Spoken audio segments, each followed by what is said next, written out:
Thanks, John. Good to see you. You can sit. Hi, John. Hey, Good to sit right there. All right. Okay. And we made a point, actually, knowing John's requirements of stocking up on Red Bull before he came on. I need a little fired up. I'm going to give this a try. Yeah, get this going. I was hoping to hear a few more minutes about the CenturyLink transformation. I don't know about you guys. I dozed off right at the 3. Well, based on the video from the kids, it sounds like you have some marketing work to do with the generation under 10. Well, not with the last kid, not with Ty at the end. Yes. I'm still stuck on the one that had to take a piss earlier today. Yeah, that was my son. Yeah.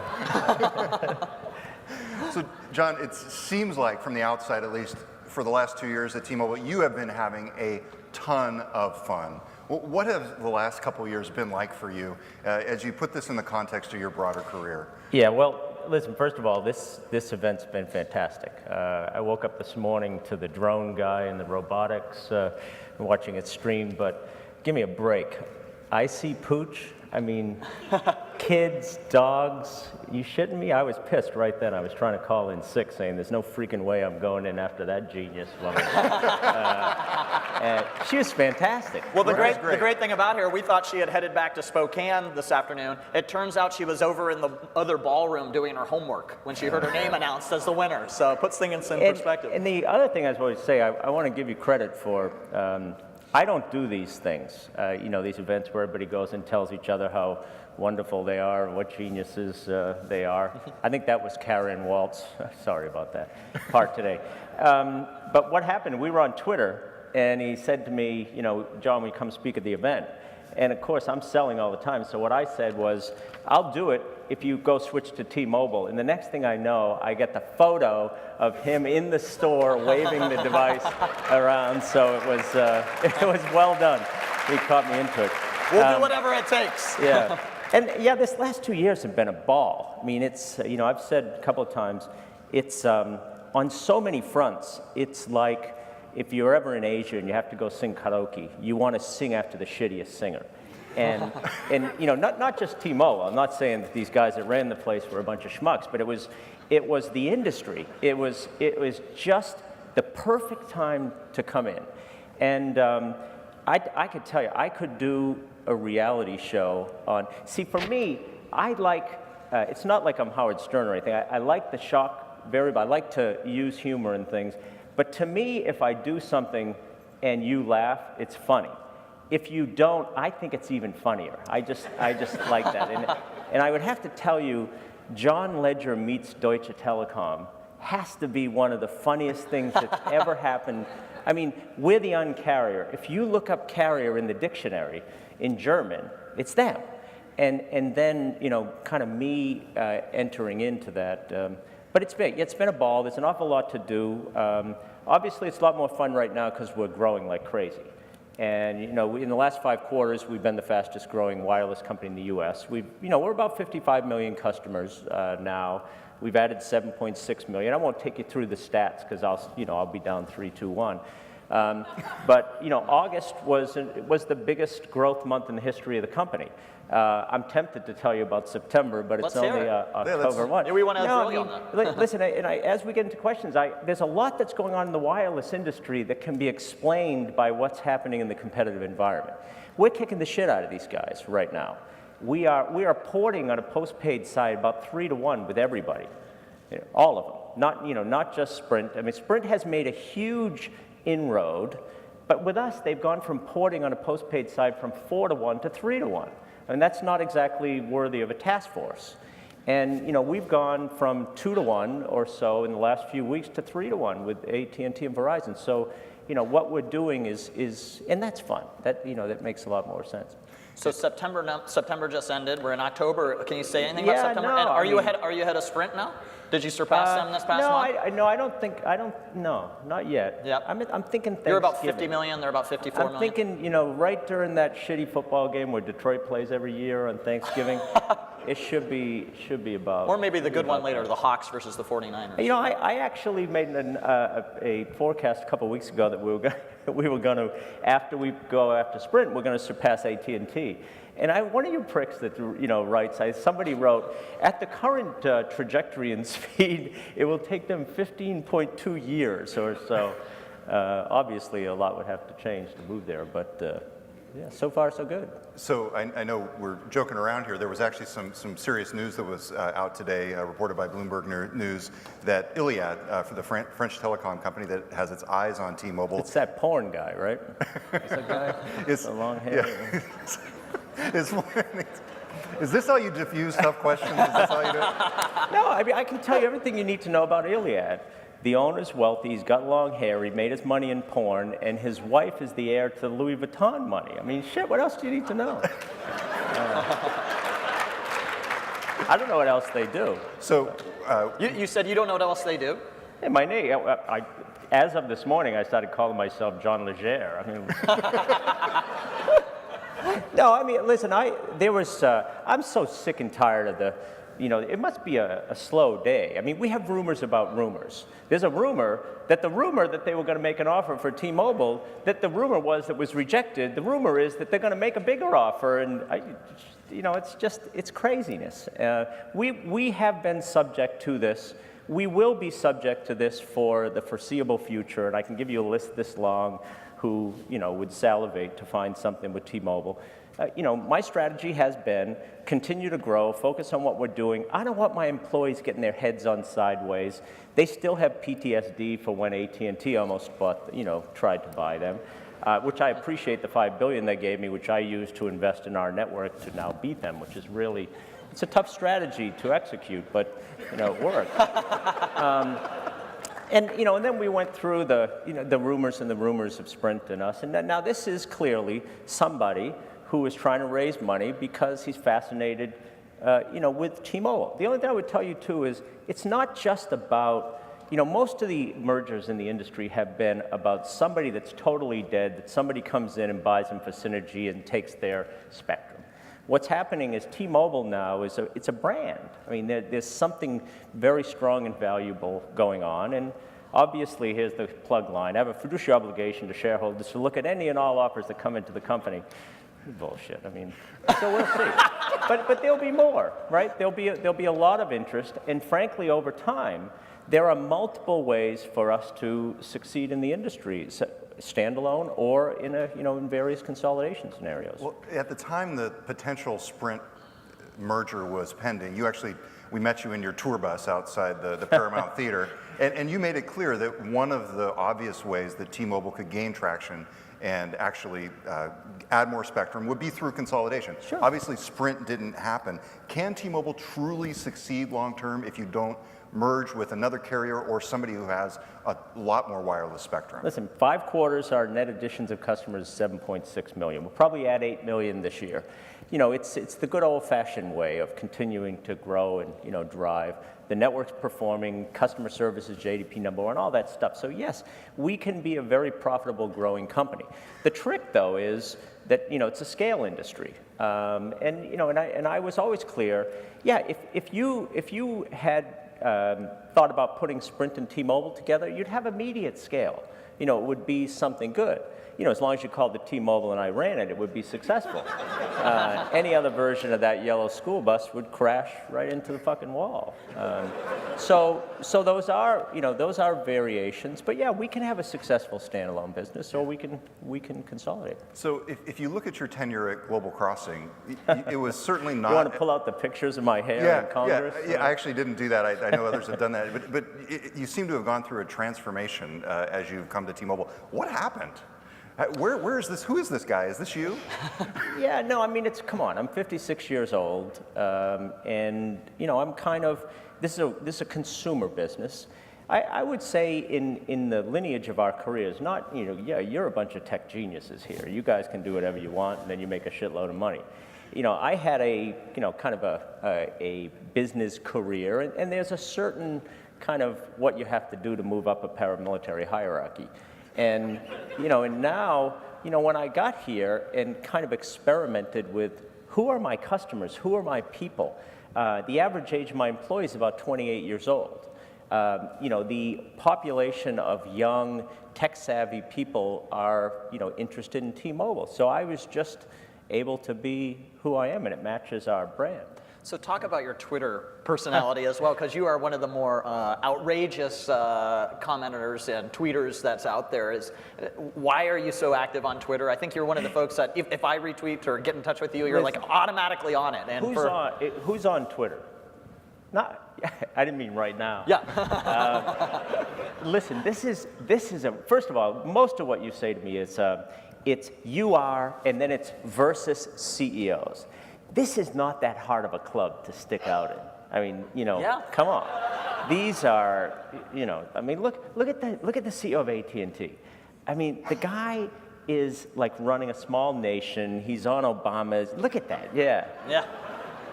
That guy on the side, though, is a little scary, though, isn't he?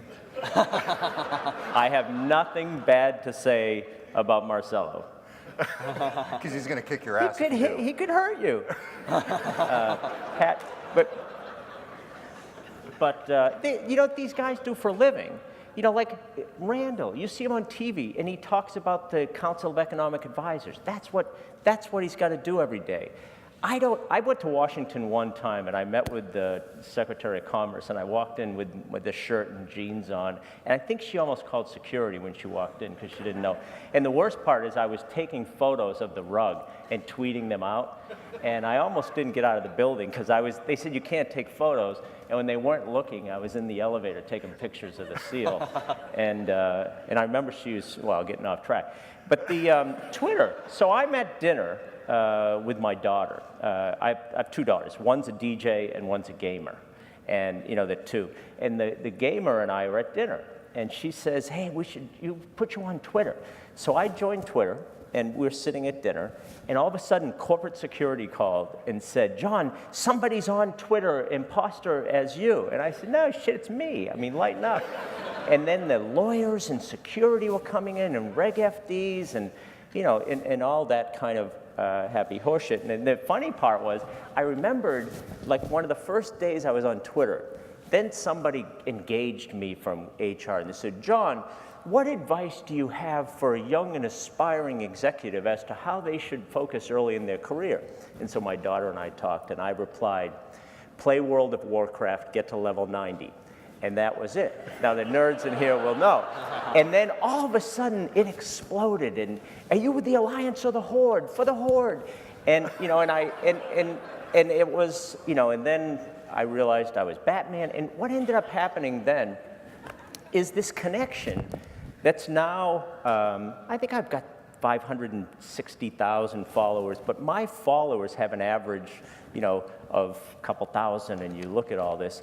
What's happened with me now is, one, I listen and I respond. I think last night I had a little too much to drink, and some guy was complaining about things in our pricing, and I said, "What's your number? I'll call you." And I think I was slurring into the phone to the guy.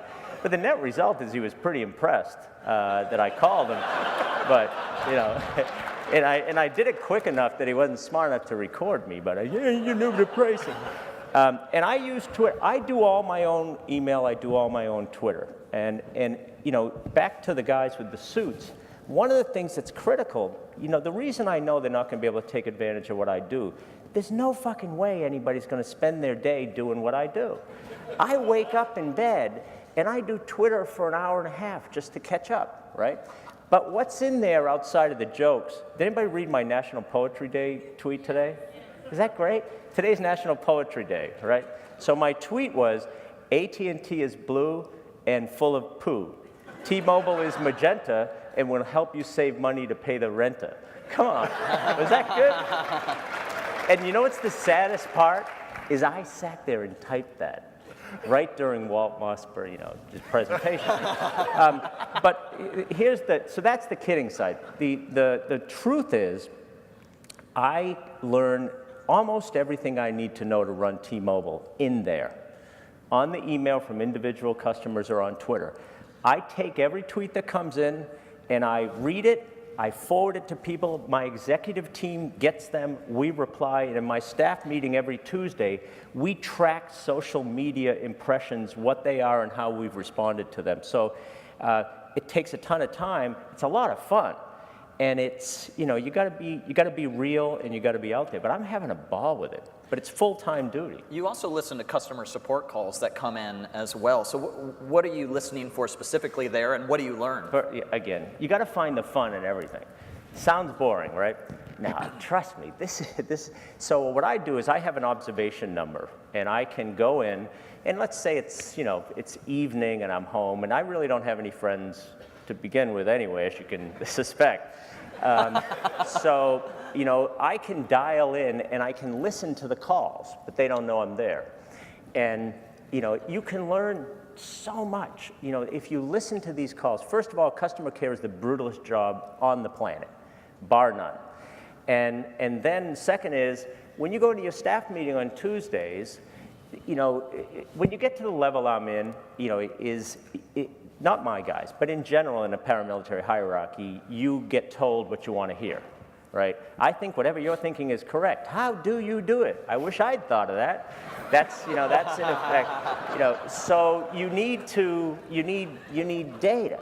And so what we do is, some of the guys are here, is in the staff meeting, if somebody says, oh no, that plan's been widely accepted by everybody, but the calls from the customers are, viral and pissed, it doesn't stand up. And I think that's how we use it. Last piece for the entertainment side is you can even listen to the IVRs. So next time you're calling in, I might be there. And then the IVR will answer and say, how can I help you today? Press, the whole deal. And then you listen to the customer, and the customer says, my fucking phone doesn't work, and this guy on the side of the road, and I gotta do something. And then the IVR says, oh, you want to talk to sales? And then the person will scream, I don't fucking talk to sales. I can't make a phone call. You suck. I want to kill you. Okay, sales it is. And then, and I say that as a joke, but those experiences are what I and my team did 2 years ago when we started this. And all of our uncarrier moves came from there. And the changes that we made to our systems and how we run customer care are just from listening to those calls, individuals. So, keep it coming. I mean, all the right answers are there. Yeah, so I think you're up now to uncarrier 8. 7. 8's coming. 8's coming. Yep. Mike Sievert in the front row will tell you what it is. Just get your pens, buy him a drink. After the second drink, he'll tell you anything. I'm telling you. Mike Sievert, longtime tech executive in the Seattle region, the chief marketing officer at T-Mobile. The chief marketing officer, he's a genius, and events like this cause me so much pain because the fucker's really smart. And then when you bring all these people on the stage and they talk about who's the guy that was saying he can't walk down the street because he's made so much money? Then he can do that. But he's now doing this job and I need him. And then after this event, he goes home and he gets finicky. I should go back to a startup, and then I stroke him and tell him how important he is, and you can be the CEO someday. And so you forgot your question, yeah, now, right? I know you probably, well, what is Uncarrier 8.0? No, I can answer two ways. One is the plethora of opportunities to solve customer pain points is limitless. Second is, I've always made the case that sometimes when I announce an Uncarrier move's coming, I may not know what we're going to do. And then I listen to the rumors, and people go, I know what it is. And then we come and have a meeting and say, hey, that was pretty good. What do you think? Let's do that. That's BS. Come on, that's not true. You never know. You never know. No, Todd, you can help spark the next part of Uncarrier 8. I will tell you, part of my team and the way we run the company is we move really fast, right? And we literally can get things decided and launched and out the door in an unheralded amount of time. These Uncarrier moves, in the beginning, let's just think about it. From an Uncarrier 1 standpoint, simplified pricing was really important, no contracts, right? Getting into complete transparency and then equipment installment plans kind of set the stage. But the first initiatives were about how you buy. And now we're moving into how you use. So music streaming, 65 million songs a day are streamed free, or 7,000 terabits of music since we launched it. And then we did Wi-Fi Unleashed, last week. There is really a secondary aspect to our Uncarrier moves, and I think they're playing into the brand. We literally want to change the industry, right? And sometimes we do things that, there's not a long-term competitive advantage to it. Like with Wi-Fi Unleashed, the other guys can do this at some point, but they won't. They just won't get to it. But ultimately, kicking and screaming, they'll make the changes, and I think the brand and the company will benefit from the fact that we're the one that forces the industry to change. And there's quite a few more, and we're going to keep them coming. You've got an iPhone 6 Plus over there, and I note that it is perfectly straight. Wait, let's just Perfectly see. straight. You gonna bend it? Yeah. Let's see if you can That bend is this one. such horseshit. Come on. Listen, what the fuck did you need to see? The video of the guy that's doing this, and if you could have seen his face, he probably would have been purple. The veins were coming out of his fingers, and the thing moves a little bit. Are you shitting me? I mean, when's the last time you took any other? This is an amazing supercomputer in your hand. The fuck are you putting it in your pants and sitting on it for? Seriously. Give me you know what? Those 9 people that sat on their phones, first of all, they need jeans that fit them a little better, because if your jeans are cutting your phone, and what idiot, give me a break. Take your laptop, do handstands on it, throw it against the wall. That's some bullshit. This thing doesn't fucking bend. Let's try it. Did anybody bend one in here? T-Mobile will reimburse you. You if can't. can You bend can't get one. You don't know if it's Yes, going to bend. that's right. But let me help you about Bendgate or whatever it was.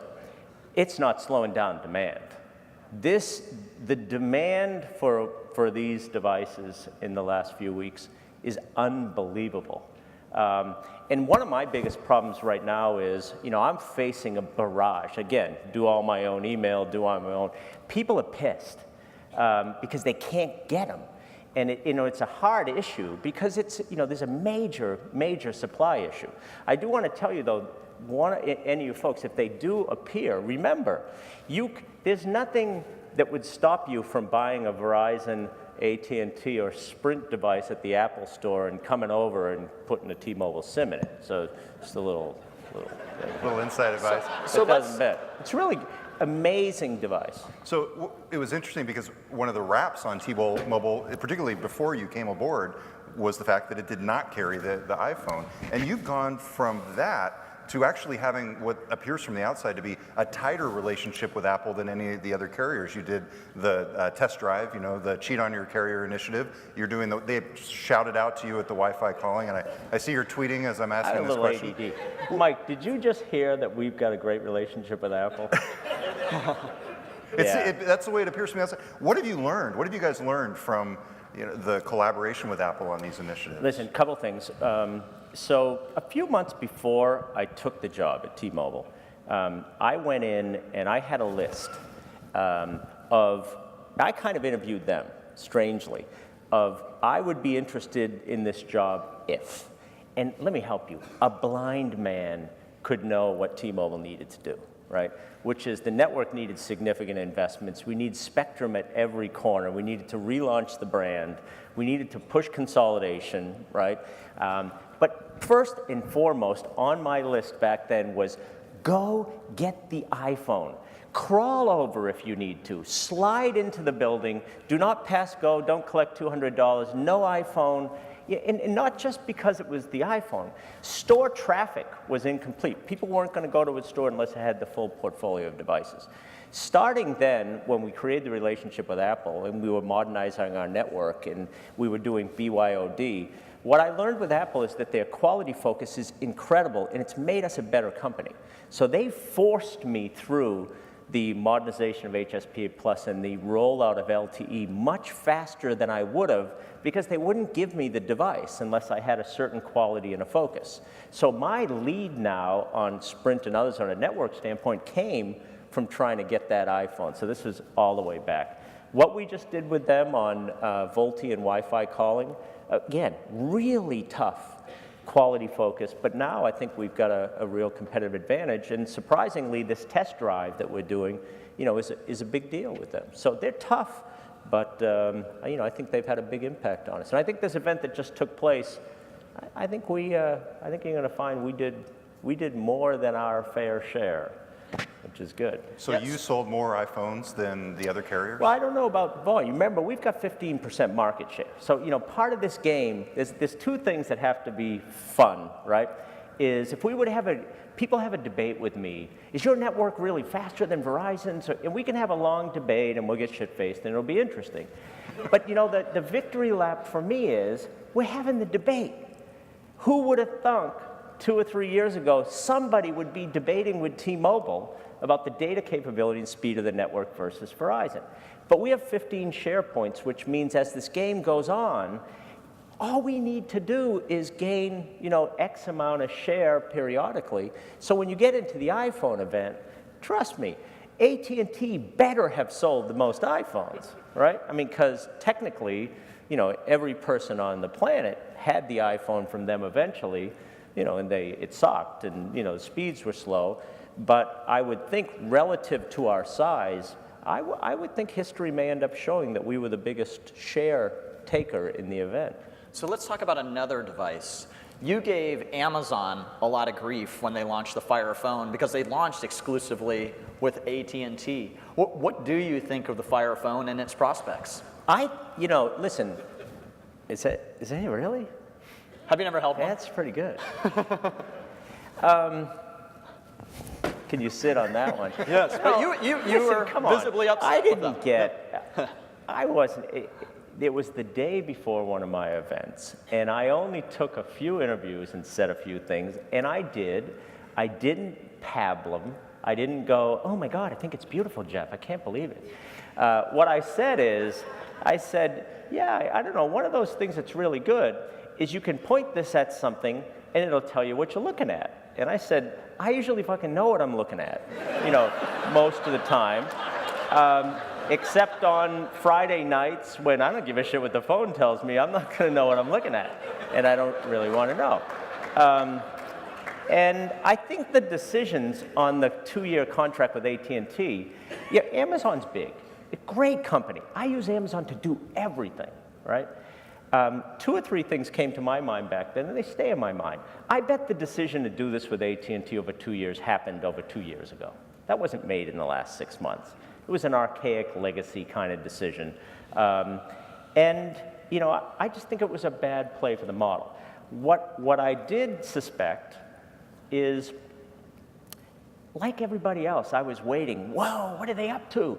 They must be doing something with Prime, because I use Amazon Fresh, and I use Prime shipping for everything I do. And I said, the only thing that could make this a horrible event is if what Amazon was doing is going into the phone business because they just think they're better at it than anybody else. And sadly, it looks like that's what they were doing. Now, give me a break. I mean, this thing sold about 10 units. And I mean, if you go into an AT&T store, they have that nice big booth, and I sent Dave Carey, who works for me, we went in the Bellevue Mall, and I went in, and I can't really walk in anywhere. But I said, Dave, go in there. This is a couple weeks ago. Go in there and find out about the Amazon phone. So Dave, Dave walked in and he went to talk to the person, and the woman said, yeah, we don't really know anything about it, but This was the same problem that Windows Mobile had initially. What do you think of Windows? What is this thing though? I'm looking at. Is that like the only thing you've got is the plane? What do you think of Windows Mobile's prospects? I bet porn's really good. Yeah, it's Come on. So, no, but it is a good point because you guys do carry Windows Phone as well. And it's so what are Microsoft's prospects long term in the mobile industry? And do you need them to be a counterpoint to listen, Android? we want more than anything, we want them all to be highly successful. It's great for us. There's a couple things, and I don't want to rewind the tape too much. One of the big things that I've been trying to do with simple choice and transparency is stop the charade that carriers are in the OEM business. We don't make phones. And so the sooner we could stop the bullshit, like happened on this, that, hey, guess what? This phone's free. I mean, look at the Verizon commercial. Free! That thing's free. It costs a shitload of money. And as soon as we make sure everybody knows that every carrier pays the same thing for this, then I can get better connectivity between OEM providers and customers and make them compete for your business. Our capital goes into our network spend to give you a quality of service capability. So yes, I also do believe that Microsoft will be successful. Some of their later products have been focused very nicely. We've had some good success with a couple. I spent a couple of times with Stephen Eloff, and he's very committed to delivering some phones. I think it's going to be important for us. I hope Amazon does too. I love Amazon. So would you carry the Fire Phone if they offered it to you? In order to be in our stores now, you have to be a Wi-Fi enabled device. And we have had a number of discussions with Amazon over the past few years. But what's important for us is, we're not going to pant up to somebody, just because, oh shit, what's going to happen if we don't have that device? If customers want the device and it's going to be successful, we're the fastest growing wireless company in the world. You're going to want your device in our stores. Yeah, it's interesting. The first hint at this end of device subsidies that John's talking about was actually mentioned at the first GeekWire Summit in 2 years ago in 2012, and that was the story that kind of went viral out of that conference. So since that time, you've executed on a plan to kind of blow up the model in the wireless industry. It's still very, very messy. You're probably not as far down the path as you'd like to be on cleaning things up, but what are the big messes that still need to be addressed in your mind to end that device subsidy plan that you talked about? I was, about getting to be a year and a half ago or so when I was in Las Vegas, and I became possessed with anger on the industry and kind of outlined, what we were going to change. So many of those things have translated into industry change. And I'll just remind you, just take Uncarrier 2, which was anytime upgrade, or, John, upgrade my phone, jump. That has become industry standard. It's like now, upgrade programs are everywhere. My biggest focus on what's left to change in the industry now is the trickery is back, right? We have to be vigilant, and what we have to do is maintain our focus, and the trickery is back at an all-time high. Verizon has decided that they make so much money, 55 points of EBITDA margin. They have, between AT&T and Verizon, they're bigger than the GDP of Denmark or Portugal, right? And they control almost 90% of the profitability in the industry. So what they've decided to do is hang back and stick to the contracts and the trickery. And so what's happening now is people are going to change to new devices, and they're calling me and they're saying, how the hell can you charge me X when Verizon charges Y? So the trickery of the 2-year contracts is back. Sprint came out with a $20 a month rental plan on an iPhone. Do you know what that is? I mean, did everybody figure out that game? It's a 2-year contract. It's an equipment installment financing with no residual value. So you spend 2 years in a contract, you have no ownership, you give the phone back, which is worth more than the amount that you're getting it for. That's trickery. And I think that's the piece. The fundamental underpinnings of transparency, visibility, and simplification, like 4 lines for 100. People don't want big, crazy data buckets. They want unlimited plans. That's what we need to, that's the main thing that I've got to stick to. Is that a jawbone that you've got on? Yeah. Yeah. So, I like the sleep thing. Yeah. Yeah. Somebody said today we're going to compete on that stuff. I can outlight sleep any of you. I sleep like a baby. I wake up every 20 minutes and cry. Where does... See, I'm so old. These were funny 25 years ago, but you weren't there. It's fantastic. I can recycle that shit. It's beautiful. How do wearables and the Internet of Things and just this whole connected device environment, how does that fit into T-Mobile's strategy, and where do you see that going? How quickly will it get here? Yeah, see, there's a couple things. What we're not doing is we're not going to lose our focus as to where we're going, right? And I think competitively, some of the guys are trying to cascade their profitability in this part of the market and veer them out into the home, into the car, into other areas. We're going to stay very focused here. However, wearables are, as you know, exploding, right? So I think in the last year, which I always look at, the developer community has gone from 4% focused on wearables to about 27%. So the ingenuity into wearables is going. I think there were some great discussions here today where you guys get where this is going. It's embedded into clothing. It's all over the place. And I think it's going to play big for us. I think it plays to our strength, especially because we skew very high with the young tech-savvy group. So nothing, it's a big focus of ours, but no, we won't try to create it. And I think we'll do a lot more partnering and a lot more kind of making ourselves available to, to this community. So one wearable device that a lot of people use is the Fitbit. I just wanted to bring that up because something that people might not know about you is that you run a lot of marathons. So what have you learned in running marathons that you've been able to apply to T-Mobile? Yeah, and unfortunately, you're asking me this in the first 2 years at T-Mobile. The biggest thing that I've gained more than customers is like 25 pounds or so. I mean, I've kind of eaten my way through. But I have done it. I run. I was a nationally competitive runner up until 2 years ago as well. And I think in the past 10 years, I've probably run 20 or 25 marathons.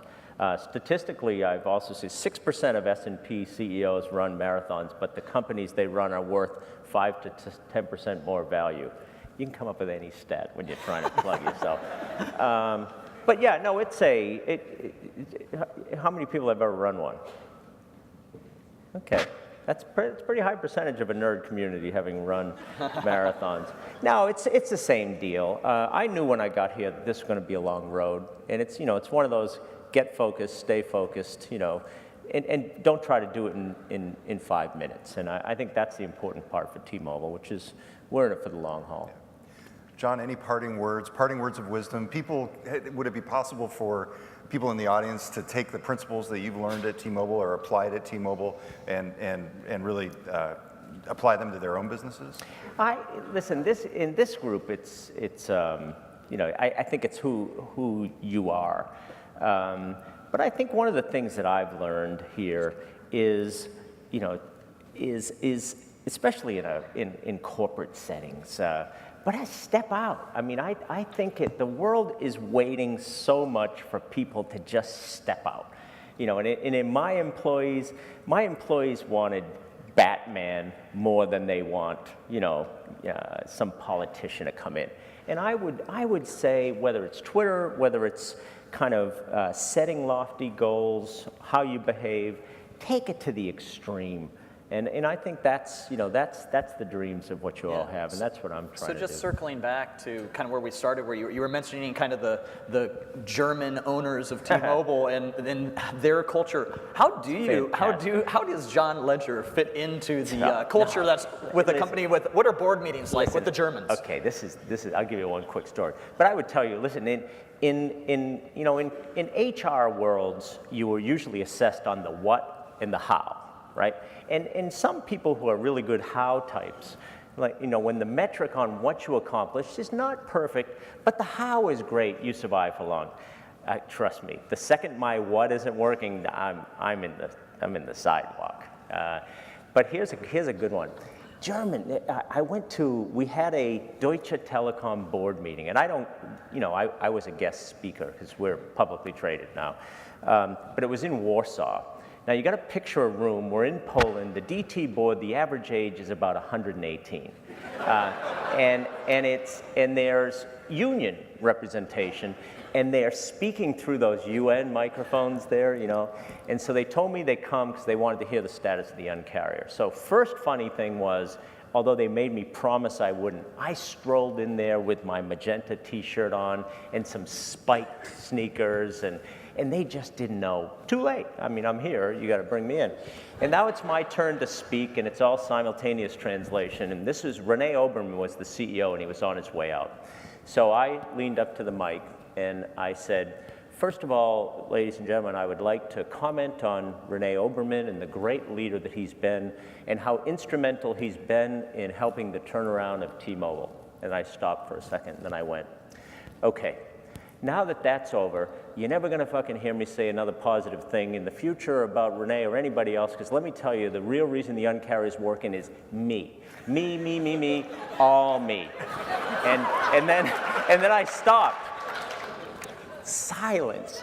And the only person there was Dave Carey. And I was cracking. It was the funniest thing that's ever happened in my life. And they just sat there looking at me shocked. And then the chairman pressed the button and said, okay. Thank you, John, for your opening comments. Can you move on? But see, that's been our love affair. But we went public at about $15 a share, and I think we're trading up near 30. And the company's doing extremely well, so I can do whatever the fuck I want.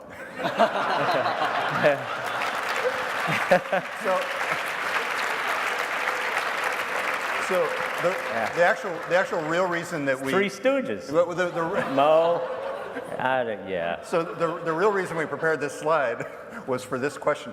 Which of these three guys would you most like to have a beer with, and what would you tell them? Are you shitting me? Marcelo's a billionaire and he hangs around with J-Lo. Who are you gonna do? The guy's got $1 billion, which I know today wasn't a big deal because you paraded all those guys up here with that shitload of money. But Randall's really smart, but he's boring and he hangs around in Washington where I'm not leading. Lowell's running a gigantic company, but you never hear him, right? He's hiding. Marcelo's swinging the bat. You know, he's an interesting guy, and I think most importantly, you know, I like that he's swinging the bat. I love Monsieur Susan. He's a good friend. I've known him for a long time. And most importantly, what I think you're going to learn in the industry in the near future is Fat, Dumb, and Happy, the guys on the left, we're trying to make you believe that this is T-Mobile and Sprint hitting each other with clubs, but don't worry, you know, pardon those kids behind the curtain. It's bullshit. And we don't need to beat each other to be successful. So I think what you're going to hear is if you watched in the last few weeks, AT&T's big move and their, you know, oh my God, you can have a bunch of data, but not unlimited, don't get crazy. That, you know, who do you think that was at, right? It was a response to Sprint. And if you heard Marcelo, I think Marcelo gave a speech a couple weeks ago and said there was 45 minutes one day where they were net positive in customer additions, and it ain't coming from us. So I think it's, you know, it's coming from, you know, Mo and Larry. And I think that's not bad because, you know, they start taking a little share, and we all want those other guys to wake the fuck up. Yeah, so given that, it sounds like you do have a lot of respect for the new Sprint CEO. Yeah. Do you regret that the Sprint T-Mobile merger didn't come together? And would you consider... Well, not me, he got a job. Yeah, he got a job out of it, that's true. But No, would you consider a new offer if it came to the table somehow? The logic of consolidation makes huge sense. I think the chairman of the FCC has made it very clear in his victory lap especially that, you know, no, you know, not right now. Yeah. And then you got the auctions, the AWS3 auctions are going on right now. Then you got the broadcast auctions if they all come forward. And I think that's, you know, that raises the question, but not just Dish. I mean, not just Sprint, but what about Dish? And what's going to happen with Google? You think they're not going into this business? What about Facebook? What about Amazon? You know, what about Telmex now that they're not having a love affair with AT&T anymore? I mean, there's, you know, what I've learned in industries is give ourselves a break. Do we, especially you guys with the technology that could change, do we really think that us and those three are what's going to dominate the industry over the next 5 years?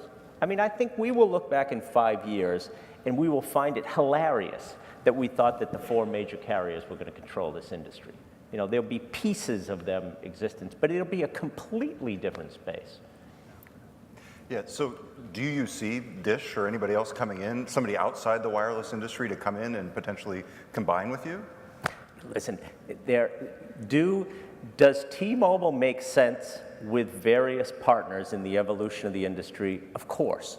But right now, we're extremely valuable from a standpoint of how we're growing. We're growing faster than anybody else in the industry. So from a shareholder standpoint, tremendous value will accrue by continuing as to what we're doing. However, you know, there are various scenarios of people coming together. Like, come on, Dish has a pant load of spectrum, you know, in content. And so, yeah, these things make sense. But the difference about T-Mobile is that we're not waving a flag saying, hey, you know, come get us. That's just not the state we're in. In a lot of ways, that makes you more attractive as an acquisition. And as a brand and as a company, and most importantly, what we're doing.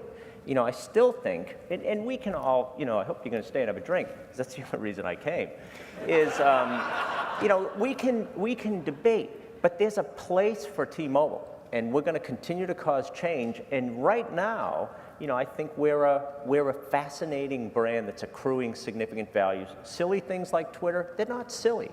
What we do on Twitter, we've got a relationship that's growing with customers, and that is something that many people are interested in. Yeah, that's very good. All right, John Ledger, T-Mobile, thank you very much for joining us. Thank you, John. Thanks, John. That was great. Hey, thanks.